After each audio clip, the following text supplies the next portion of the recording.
राष्ट्रवादी काँग्रेस नेते युगेंद्र पवार आणि तनिष्का कुलकर्णी यांचा शाही विवाह सोहळा नुकताच पार पडला। या सोहळ्यात ज्येष्ठ नेते शरद पवार, खासदार सुप्रिया सुळे यांच्यासह संपूर्ण पवार कुटुंब एकत्र दिसलं।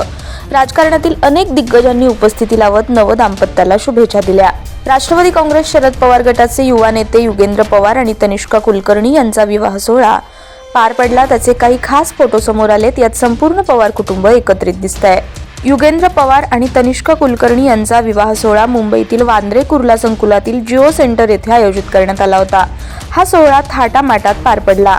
युगेंद्र पवार हे ज्येष्ठ नेते शरद पवार यांचे मोठे बंधू श्रीनिवास पवार यांचे चिरंजीव आणि शरद पवार यांचे नातू आहेत, तर तनिष्का कुलकर्णी या मूळच्या मुंबईकर असून त्यांच्या कुटुंबाची व्यावसायिक पार्श्वभूमी आहे।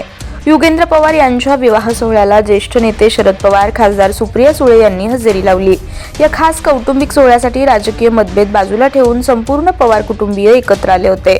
युगेंद्र पवार यांच्या आत्या खासदार सुप्रिया सुळे यांनी सोशल मीडियावर या खास क्षणांचे फोटो शेअर केलेत। विशेष म्हणजे सुप्रिया सुळे यांनी वरातीमध्ये जोरदार डान्स करून सोहळ्याची रंगत वाढवली। या विवाह सोहळ्याला उपमुख्यमंत्री अजित पवार वगळता कुटुंबातील बहुतांश सदस्य उपस्थित होते। अजित पवार यांच्या पत्नी सुनित्रा पवार यांनी लग्नाला हजेरी लावली। तसेच विवाह सोहळ्याच्या पूर्वसंध्येला हळदी समारंभाला देखील त्या उपस्थित होत्या। अजित पवार सध्या निवडणुकीच्या प्रचारात व्यस्त आहेत, तर दुसरीकडे जय पवार आणि पार्थ पवार यांनीही या सोहळ्यात हजेरी लावली होती।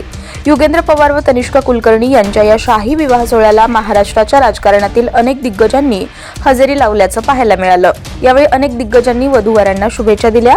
युगेंद्र पवार व तनिष्का कुलकर्णी यांचा साखरपुडा 3 ऑगस्ट 2025 रोजी मुंबईत झाला होता। यावेळी देखील संपूर्ण पवार कुटुंबीय एकत्र आलं होतं आणि हा सोहळाही थाटामाटात पार पडला।